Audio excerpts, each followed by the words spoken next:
मुझे नहीं चाहिए जिहादियों का वोट, भाजपा प्रत्याशी का बड़ा बयान। जो जिहादी है, जो अराजक तत्व है, जो गुंडागर्दी करते हैं, जो इस हल्द्वानी की फिजा को बिगाड़ना चाहता है, मैं आपके माध्यम से कह रहा हूं, उस व्यक्ति का मुझे कतई वोट नहीं चाहिए।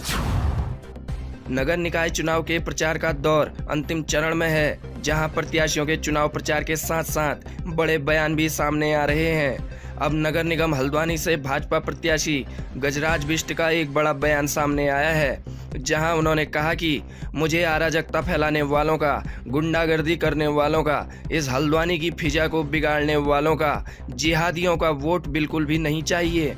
हाँ, राष्ट्रवादी मुसलमान मुझे वोट दे सकते हैं। नहीं, बनमुलपुरा में जो राष्ट्रवादी मुसलमान है वो मुझे वोट दे सकते, लेकिन जो जिहादी है, जो अराजक तत्व है, जो गुंडागर्दी करते हैं, जो इस हल्द्वानी की फिजा को बिगाड़ना चाहता है, मैं आपके माध्यम से कह रहा हूं, उस व्यक्ति का मुझे कतई वोट नहीं चाहिए जो इस हल्द्वानी की फिजा को बिगाड़ना चाहता है।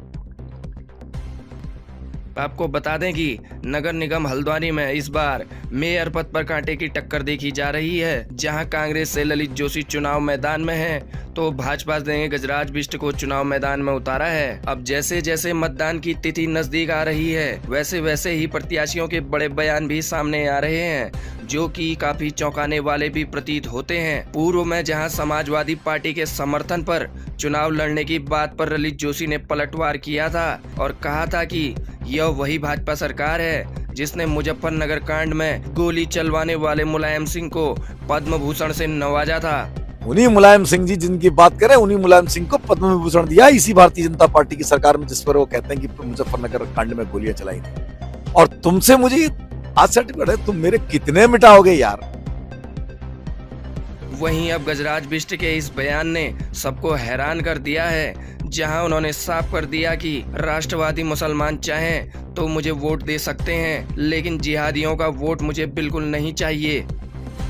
अब सबसे दिलचस्प बात यह है कि चुनाव के समय जहां प्रत्याशी तथा पार्टी एक एक वोट के लिए सेंधमारी करती है, उस समय पर ऐसा बयान सामने आने के बाद हलचल जरूर पैदा हो गई है।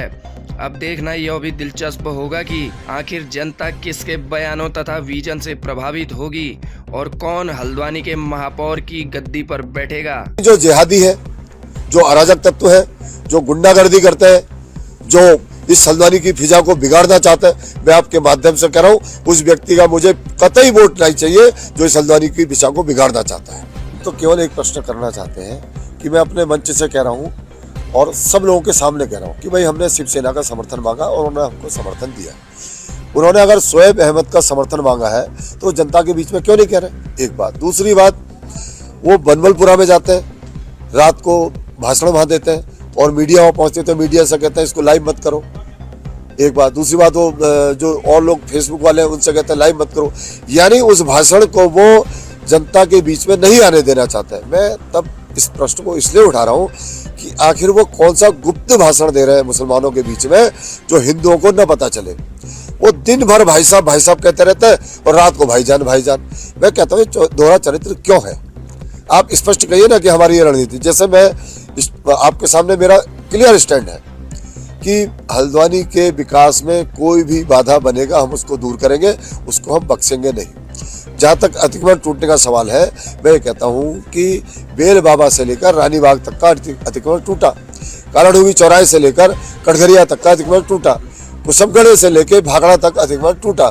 ये सारे क्षेत्र हिंदू बहुल क्षेत्र थे। कोई दंगा नहीं हुआ, कोई अराजकता नहीं हुई, कोई गुंडागर्दी नहीं हुई। लेकिन जैसे ही बनमलपुरा में अतिक्रमण टूटता है तो क्या कारण है कि वहां पर पुलिस वालों को बंधक बना लिया जाता है? क्या कारण है कि 20-22 जो महिला कांस्टेबल थी उनको बंधक बना दिया जाता है? क्या कारण है कि निगम के कर्मचारियों को पीटा जाता है? और आपको यकीन नहीं होगा, 150 सफाई कर्मचारी, गरीब सफाई कर्मचारी वहां पर पिटे, लहूलुहान हो गए। कांग्रेस का नेता मंच से बताए तो सही कि वो किस सफाई कर्मचारी को देखने गए। हाँ, वो दंगाइयों के साथ यहाँ से लेकर सुप्रीम कोर्ट तक पहुंच गए। अब इसको आप किसी कर्मठ से देख ले कि मैं सांप्रदायिक हूं या वो लोग सांप्रदायिक है।